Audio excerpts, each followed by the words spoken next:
தொடர்ச்சியா ஒரு சமூகத்தை சேர்ந்தவர்கள் குற்றம் புரிந்துட்டு காவல்துறை அவங்களை புடிச்சிட்டு ஈஸியா பெயில்ல அவங்களால வர முடியுது பல கேஸ்ல அப்படிங்கிறது தமிழ்நாட்டோட சட்டம் ஒழுங்கு எப்படி இருக்கு அப்படிங்கிற ஒரு விஷயத்த நம்ம காட்டுது. ரொம்ப மோசமா இருக்கு. நீங்க ஏன் குரல் கொடுக்க மாட்டீங்க? குறிப்பா பட்டியல் சமூகம் மேலேயும் இல்ல ஜாதிய வன்முறை மேலேயும் நீங்க ஏன் பேசவே மாட்டேங்கிறீங்க? So what I'm asking you is, you are the chairman of the State Vigilance Committee for SC/ST POA. எல்லா சிஎம்ஸும் பாதிக்கப்பட்ட இடங்களுக்கு போகும்போது முதல்வர் ஸ்டாலின் வந்து பாதிக்கப்பட்ட மக்களை சந்திக்கவே மாட்டேங்கிறார். ஜாதி சண்டைகள் தமிழகத்துல அதிகமா இருக்கு. அதுக்கும் முதல்வர் ஸ்டாலின் எதுவும் பண்ணல. ஸ்டாலின் பேச மாட்டாரா?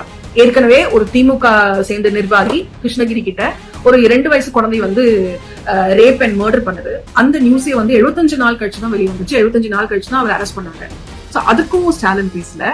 முன்னாள் நாள் நைட்டு ஒரு 8-9 மணி வாக்குல பெரும்பத்து கிராமம் நாங்குநேரி திருநெல்வேலியில ஒரு செய்தி வெளியே வந்தது. இந்த மாதிரி ஒரு பெரும்பத்து அப்படிங்கிற ஊருக்குள்ள அருவாள்கள் கத்தி பட்டா கத்தியோட பைக்ல வந்து ஒரு 7-8 பேர் இளைஞர்கள் போதையில வெளியில இருக்க டீ கடைய அடிச்சு அங்க இருக்கவங்களை வெட்டி இந்த கிராமத்துக்குள்ள நுழையும் பொழுது அங்க இருக்கக்கூடிய பட்டியலின மக்களையும் வெட்டியிருக்காங்க. அதுல வந்து ஜான் அப்படிங்கிற ஒரு மாற்றுத்திறனாளி, அவரால் ஓட முடியல, அவ்வளவு கொடூரமா வெட்டியிருக்காங்க அவரோட முகத்தை. நான் அந்த பிக்சர் பார்த்தேன். எனக்கு அது டைஜஸ்டே ஆகல. இன்னைக்கு வரைக்கும் 2 நாள் ஆகுது. காட்சி மறக்கவே முடியாது. ஏன்னா அந்த அளவுக்கு அவர் முகத்தை செதச்சு அவர் இறந்துட்டாரு. அதுக்கப்புறம் அதே இடத்துல அந்த வழியா வந்து ஒரு ஒடிசாவை சேர்ந்த ஒரு மைக்ரண்ட் ஒர்க்கர், ஒரு கூலி தொழிலாளி, அவர் வந்து ஸ்ரீநாத் டாட்டா அவரோட பேர். அவர் வந்து சைக்கிள் அந்த வழியா போயிருக்காரு. அவரையும் வெட்டி அவரையும் கொலை பண்ணிட்டாங்க. அவரும் ஒரு ஒடுக்கப்பட்ட சமூகத்தை சேர்ந்தவர் தான். நாடார் சமூகம் மற்ற சமூகத்தை சேர்ந்தவங்களையும் வெட்டியிருக்காங்க. இந்த சம்பவத்தை செய்தது ஒரு குறிப்பிட்ட சாதிய குரூப். அந்த குரூப் அந்த சந்துக்குள்ள வரும்பொழுதே பைக் எடுத்துட்டு அந்த ஊருக்குள்ள பெரும்பத்து கிராமத்துக்குள்ள வரும்பொழுதே ஒரு குறிப்பிட்ட ஜாதி ரவுடி பேரை சொல்லி வாழ்கன்னு கோஷம் போட்டு வராங்க. நைட்டெல்லாம் மக்கள் போராட்டம் பண்றாங்க, மறியல் பண்றாங்க. அந்த 8 பேரையும் அரெஸ்ட் பண்ணி போலீஸ் வந்து உட்கார வச்சிருக்காங்க. இதுல என்ன அதிசயம்னா,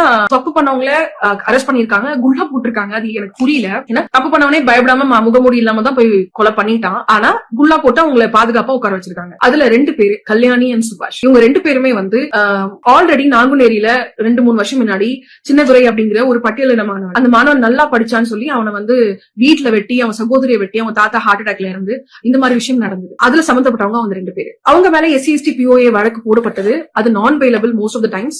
ஆனா அவங்க பெயில வெளியே வந்துட்டாங்க. ஏன்னா தமிழ்நாட்டுல திமுக ஆட்சியில் வந்ததுல இருந்தே அது ஒரு வழக்கமா போயிடுச்சு. கிட்டத்தட்ட 6 மாசங்களுக்குள்ளே இன்னொரு நியூஸ் வருது. இதே நாங்குநேரி பகுதியில 2 இளைஞர்கள் பைக்ல போற ஹஸ்பண்ட் அண்ட் ஒய்ஃப் டார்ச்சர் பண்ணி செக்ஷுவல் ஹாரஸ்மெண்ட் பண்ணாங்க. அந்த பெண் வந்து பாலியல் ரீதியா துன்புறுத்துறாங்க. அப்படி யார் அதை பண்ணது அப்படின்னு பார்த்தா அதே பசங்க சுபாஷ், கல்யாண், இவங்க தான். அதுக்கும் அவங்க மேல கேஸ் போடுறாங்க. அந்த செக்ஷுவல் ஹாரஸ்மெண்ட் கேஸ்ல இருந்து அவங்க வெளியே வந்துடுறாங்க. இப்போ இந்த கொலை நடந்திருக்கு இல்லையா, அந்த மாற்றுத்திறனாளி, இந்த வடநாட்டு தொழிலாளர், இவங்க எல்லாம் இறந்திருக்காங்கல்ல, இந்த கேஸ்லயும் இவங்க தான் முக்கிய குற்றவாளியா இருக்காங்க. அப்போ தொடர்ச்சியா ஒரு சமூகத்தை சேர்ந்தவர்கள் குற்றம் புரிந்துட்டு காவல்துறை அவங்களை புடிச்சிட்டு ஈஸியா பெயில்ல அவங்களால வர முடியுது பல கேஸ்ல அப்படிங்கிறது தமிழ்நாட்டோட சட்டம் ஒழுங்கு எப்படி இருக்கு அப்படிங்கிற ஒரு விஷயத்த நம்ம காட்டுது. ரொம்ப மோசமா இருக்கு. இது குறித்து எல்லாரும் பேசிட்டு இருக்காங்க. எல்லாரும் வந்து குரல் எழுப்பிட்டு எல்லாரும் வந்து என்ன நடக்குது, எப்படி ஸ்டாப் பண்ணலாம் அப்படின்னு பேசிட்டு இருக்கும்போது முதல்வர் வாயை திறக்காம அவரோட பிறந்த நாளை கொண்டாடினாரு. அதுக்கப்புறம் வந்து கூட்டணி பேச்சுவார்த்தையில இருந்துட்டு ரொம்ப ஜாலியா கை காமிச்சிட்டு ஓவர் அப்படிலாம் சொல்லிட்டு போறாரு. அதுக்கு ஒரு பேக்ரவுண்ட் மியூசிக் வேற. ரொம்ப சந்தோஷம் சார், நீங்க நல்லா இருக்கீங்க, நாங்க நல்லா இல்ல. நீங்க ஏன் குரல் கொடுக்க மாட்டீங்க? குறிப்பா பட்டியல் சமூகம் மேலேயும் இல்ல ஜாதிய வன்முறை டைம்லயும்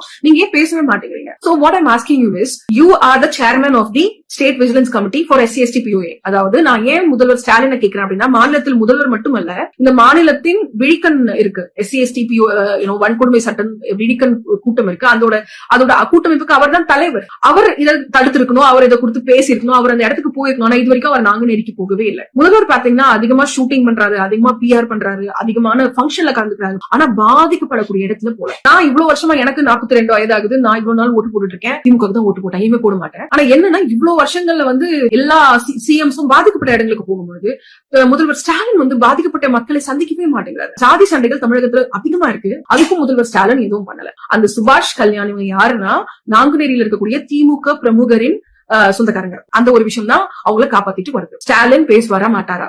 ஏற்கனவே ஒரு திமுக சேர்ந்த நிர்வாகி கிருஷ்ணகிரி கிட்ட ஒரு 2 வயசு குழந்தை வந்து ரேப் அண்ட் மர்டர் பண்ணது. அந்த நியூஸே வந்து 75 நாள் கழிச்சு தான் வெளியே வந்துச்சு. 75 நாள் கழிச்சு தான் அவர் அரெஸ்ட் பண்ணாங்க. அதுக்கும் ஸ்டாலின் பேசல. இந்த ஜாதி விஷயத்துக்கும் ஸ்டாலின் பேசல. ஸ்டாலின் பேசணும். முதல்வர் ஸ்டாலின் வாயை திறந்து இது குறித்து அறிக்கை கொடுக்கணும் அப்படிங்கிறது ரொம்ப முக்கியம். 2வது, பட்டியல் சமூகத்தில் மீது நடக்கக்கூடிய வன்முறைகள் நிறுத்தப்படணும். இதுக்கு மேல எங்களால பொறுத்துக்க முடியாது. நாங்க தேர்தலை யார் போட்டு போடுவோம் போட மாட்டோம் அப்படிங்கிற இடத்துக்குலாம் நான் வரல. It is important that you protect Dalits in the state, CM Stalin. It's important that you protect us. Give us respect and dignity. அது நீங்க பண்ணாத வரைக்கும் உங்களுக்கான மரியாதையை நாங்க கொடுக்கக்கூடிய இடத்துல இல்ல. அதான் முக்கியம்.